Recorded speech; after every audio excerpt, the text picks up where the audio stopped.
ہے تنگ دستی کے، یعنی کچھ ایسے اسباب ہیں کہ جن کی وجہ سے اللہ تعالیٰ رزق کو ذرا کم کر دیتے ہیں، بند کر دیتے ہیں، تو وہ جاننا بھی ضروری ہے۔ چنانچہ مختصراً میں بتاتا چلوں کہ جو بندہ کھڑے ہو کر جوتے پہن کر ننگے سر کھانا کھاتا ہے، اللہ اس کا رزق تھوڑا کر دیتے ہیں۔ اور اگر آپ دیکھیں تو آج کل کی دعوتوں میں یہی سلسلہ ہے۔ شادی بیاہ میں، ہوٹلوں میں، شادی ہالوں میں اکثر لوگ کھڑے ہو کے کھانا کھاتے ہیں، سر پہ کپڑا بھی نہیں ہوتا اور جوتے بھی پہنے ہوئے ہوتے ہیں۔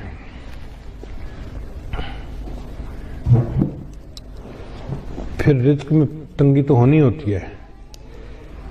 پھر دوسرا، مہمان کو بوجھ سمجھنا۔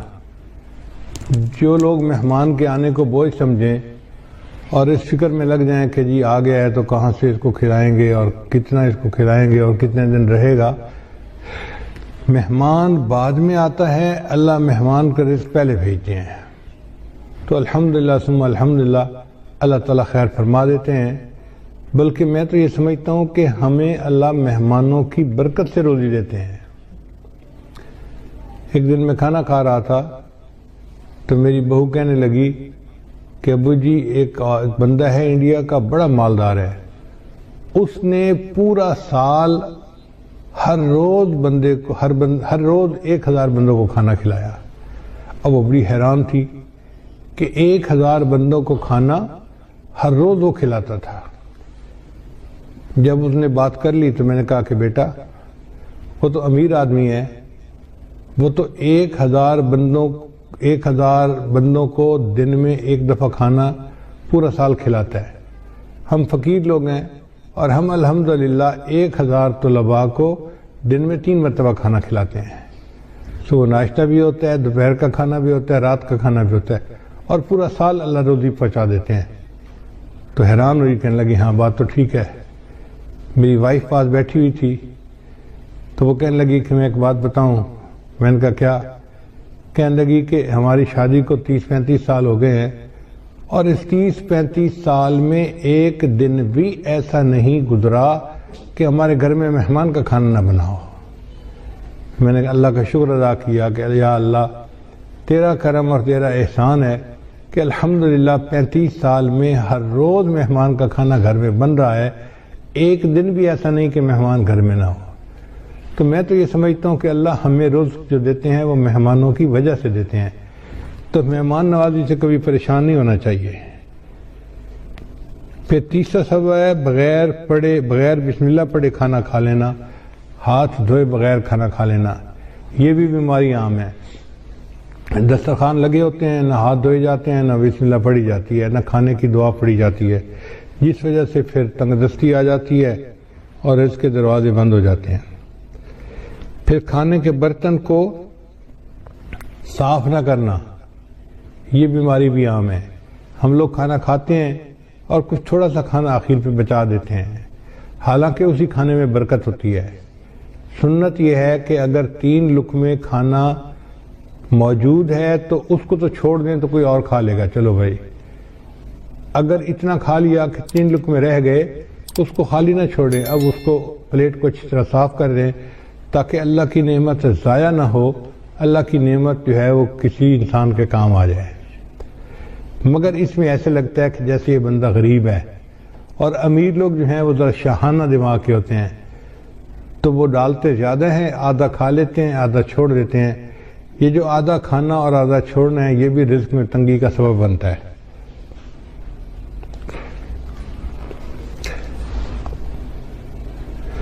اور ایک اور بات کہ بیت الخلاء میں باتیں کرنا، پہلے زمانوں میں یہ گناہ کم تھا، آج یہ گناہ زیادہ ہے۔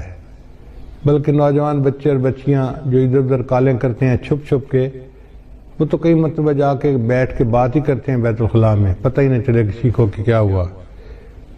بیت الخلاء میں باتیں کرنے سے فرشتوں کو بھی تکلیف ہوتی ہے اور رزق کے اندر بھی تنگی کر دی جاتی ہے۔ پھر 7واں بات ہے فقیر کو جھڑکنا۔ اگر کوئی مانگنے والا آئے تو بندہ فقیر کو جھڑکی نہ دے، چلے جاؤ بھائی یہاں سے، کہا نہیں آپ کو چلے جاؤ، سن نہیں رہے، جاتے کیوں نہیں، ایسے جھڑکی نہیں دینی چاہیے، بلکہ اگر کچھ ہے تو دے دے، اور اگر نہیں تو کہہ دے جی آپ آگے چلے جائیں۔ ہم ایک مرتبہ حرم شریف میں بیٹھے ہوئے تھے تو ایک یو کے کا بندہ حضرت کے پاس آیا مطاف کے اندر، کہنے لگا حضرت میں حج کے لیے آیا ہوں، لیکن یہاں مطاف میں تو مانگنے والے بہت ہیں، ہر تھوڑی دیر کے بعد کوئی فقیر آ جاتا ہے مانگنے والا، اب سمجھ نہیں آتی کہ ہم کس کو دیں اور کس کو نہ دیں۔ اگر ہم ہر کسی کو دے دیں تو ان کی تو عادت بگڑ جائے گی، تو دل چاہتا ہے کہ ان کو نہ دیں، اور اگر ہم نہ دیں تو پھر کون دے گا، تو دل چاہتا ہے دے بھی صحیح، تو اب فیصلہ کرنا مشکل ہوتا ہے۔ تو اب بتائیں کہ ہم کس کو دیں، ہمیں کیسے پتہ چلے کہ کون مستحق ہے اور کون مستحق نہیں ہے؟ حضرت نے اس کی ساری بات کو سنا اور پھر فرمایا کہ اچھا یہ بتاؤ کہ اللہ نے جو تمہیں دیا ہے تم اس کے مستحق ہو؟ اس نے کہا نہیں۔ تو حضرت نے فرمایا جب تم اس کے مستحق نہیں اور اللہ نے پھر بھی تمہیں دے دیا ہے، تم بھی اللہ کے خلق کو اپناؤ، دے دو، مستحق ہے یا نہیں یہ تمہارا مسئلہ نہیں، یہ اللہ کا مسئلہ ہے۔ تو بندہ چپ تو ہو گیا، مگر اس کے دل میں سوال تو بہرحال تھا۔ تو حضرت نے بھانپ لیا کہ اس کے دل میں سوال ابھی باقی ہے، تو پھر حضرت نے اس کو بات پیار سے سمجھائی۔ حضرت نے فرمایا کہ دیکھو وہ بندہ تمہارے پاس مانگنے آیا ہے، مان لیا کہ وہ صاحب حیثیت ہے اور عادتاً مانگ رہا ہے، تم اسے اس لیے دے دو کہ اللہ کا شکر ادا کرو کہ اللہ تو نے مجھے دینے والوں میں سے بنایا، لینے والوں میں سے نہیں بنایا۔ یہ بھی تو ہو سکتا تھا اللہ تجھے اس کے حال میں ڈال دیتا اور تو لوگوں سے مانگتا پھرتا۔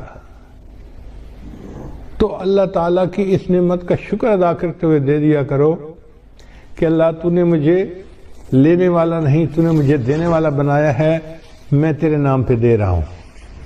اس پہ اس کے دل کے اندر تسلی ہو گئی اور اس نے حضرت کے ماتھے کا بوسہ لیا اور خوش ہو کے واپس چلا گیا۔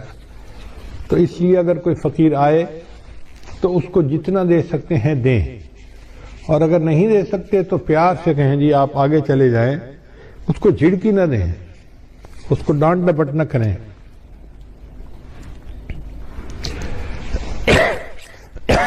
پھر مغرب کی نماز کے بعد بلا عذر جو بندہ سو جاتا ہے، اس سے بھی رزق کے اندر برکت کم کر دی جاتی ہے۔ اگر کوئی بیمار ہے یا کوئی عذر ہے تو اس میں تو شریعت اجازت دیتی ہے، لیکن عادت بنا لینا اس کو شریعت نے منع کیا ہے۔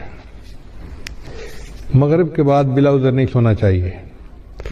پھر جو بندہ نماز قضا کر دیتا ہے اللہ تعالیٰ اس کے رزق کو تنگ کر دیتے ہیں۔ عورتیں بالخصوص، نیک عورتیں بھی نمازیں قضا کر بیٹھتی ہیں، پتہ ہے کیوں؟ سوچتی رہتی ہیں مہمان آئے ہیں، میں ان کو پہلے چائے بنا کے دے دوں پھر نماز پڑھ لیتی ہوں۔ اب وہ چائے بنا کے دینے میں اتنا کام لمبا ہو جاتا ہے کہ نماز کا ٹائم نکل جاتا ہے، ان کو یاد ہی نہیں ہوتا۔ یاد اس وقت آتا ہے جب اگلی نماز کا وقت شروع ہو چکا ہوتا ہے۔ یا یہ سوچتی رہتی ہیں کہ میں بچے کو نہلا لوں، بچے کھانا کھلا لوں، بچے کو فتح کر لوں، بچے کو نہلا لوں اور پھر نماز پڑھوں گی۔ یہ جو پھر کا مسئلہ ہے نا، نماز قضا کرنے کی بنیاد یہی ہے۔ نماز کو کبھی پھر پہ نہیں رکھنا چاہیے، ابھی پہلے نماز پڑھیں، بعد میں جو کرنا ہے کریں۔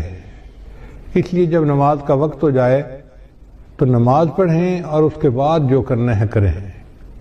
نماز کو کبھی آئندہ پہ نہ چھوڑیں، کیا پتہ چند سانس مزید ہیں بھی صحیح کہ نہیں۔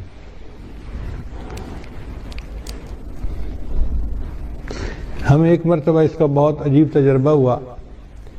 ہم پشاور ایک اجتماع سے واپس آ رہے تھے تو لاکھوں لوگ تھے اس اجتماع میں۔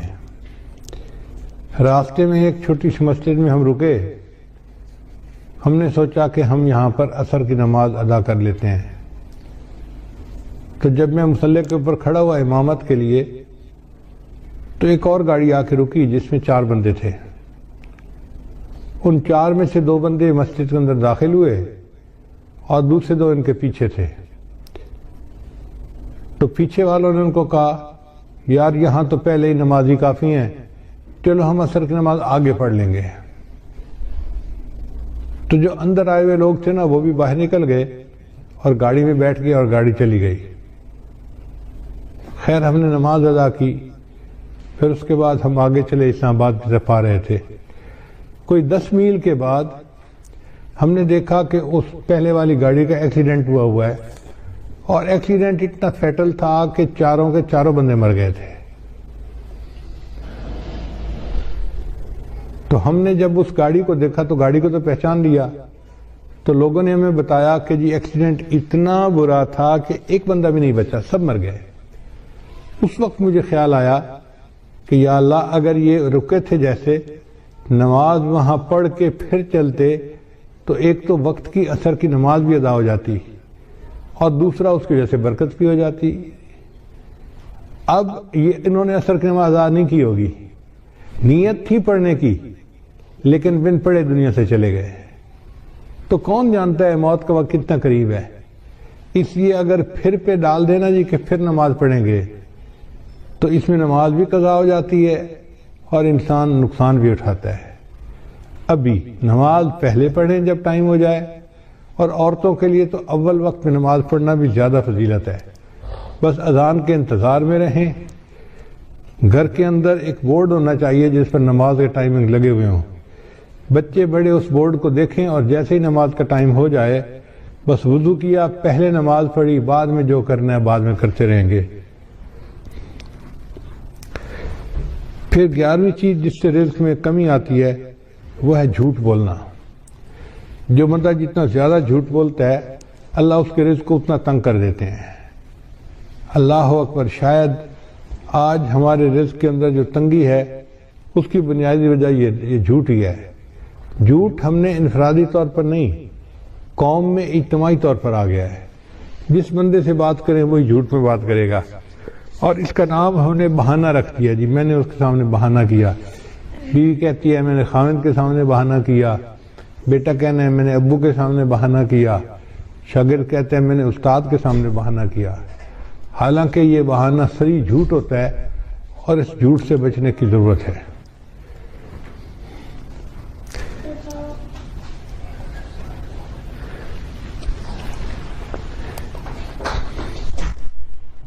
بارہواں عمل ہے موسیقی کا سننا.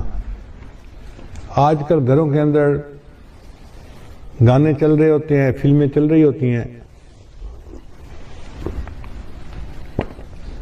عورتیں موسیقی کی آواز پہ کام کر رہی ہوتی ہیں کچن میں، گھر میں، اور کہتی ہیں الٹا کہ جی موسیقی تو روح کی غذا ہے.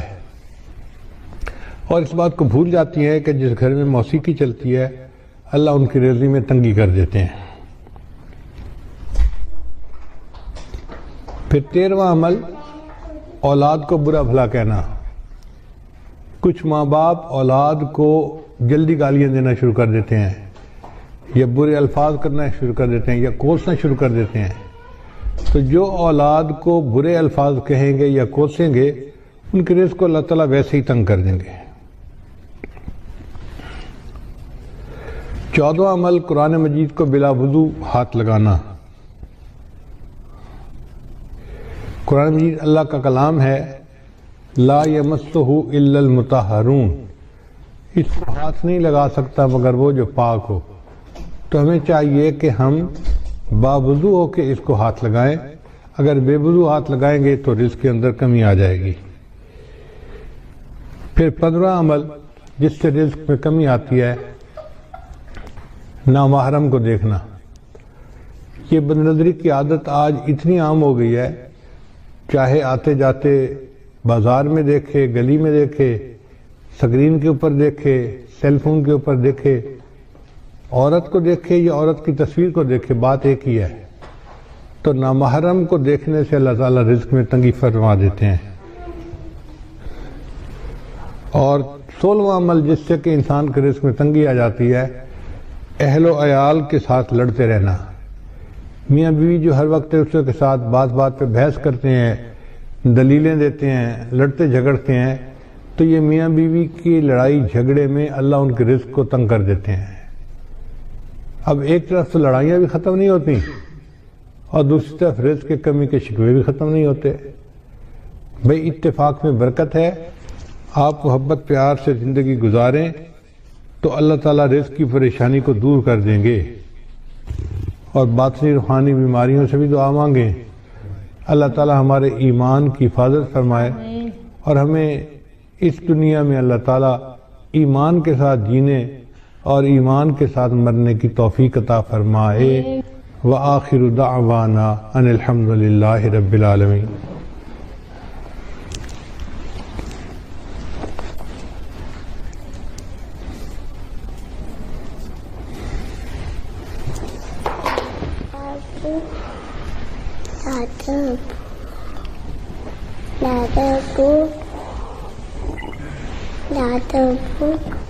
جی پی لو پانی پی لو۔ بیٹھ کے کلمات پڑھائے جائیں گے، سچے دل کے ساتھ یہ کلمات پیچھے پیچھے پڑھتے جائیے۔ پڑھیے بسم اللہ الرحمن الرحیم، لا الہ الا اللہ محمد الرسول اللہ، آمنت باللہ وملائکتہ وکتبہ ورسلہ والیوم الآخر والقدر خیرہ وشرہ من اللہ تعالی والبعث بعد الموت، آمنت باللہ کما ہوا باسمائہ وصفاتہ وقبلت جمیع احکامہ اقرار باللسان وتصدیق بالقلب، اشہد ان لا الہ الا اللہ واشہد ان محمدا عبدہ ورسولہ، استغفر اللہ ربی من کل ذنب واتوب الیہ برحمتک یا ارحم الراحمین۔ ان کلمات کو پڑھنے سے ہم تو بتائے ہو چکے ہیں، چند معمولات ہیں جن کو باقاعدگی سے کریں گے تو اللہ تعالیٰ دل کو منور کریں گے۔ پہلا عمل ہے 100 مرتبہ استغفار صبح و شام پڑھنا، دوسرا عمل ہے 100 مرتبہ درود شریف صبح و شام پڑھنا، تیسرا عمل ہے قرآن مجید کی تلاوت روزانہ کرنا، چوتھا عمل ہے چلتے پھرتے ہر وقت علم اللہ کو یاد کرنا، اور پانچواں عمل ہے 10-15 منٹ صبح 10-15 منٹ شام مراقبہ کرنا۔ انشاءاللہ مراقبہ کریں گے تو اس سے دل میں اللہ کی محبت بڑھے گی اور ہمارے اعمال کے اندر جان پیدا ہو جائے گی۔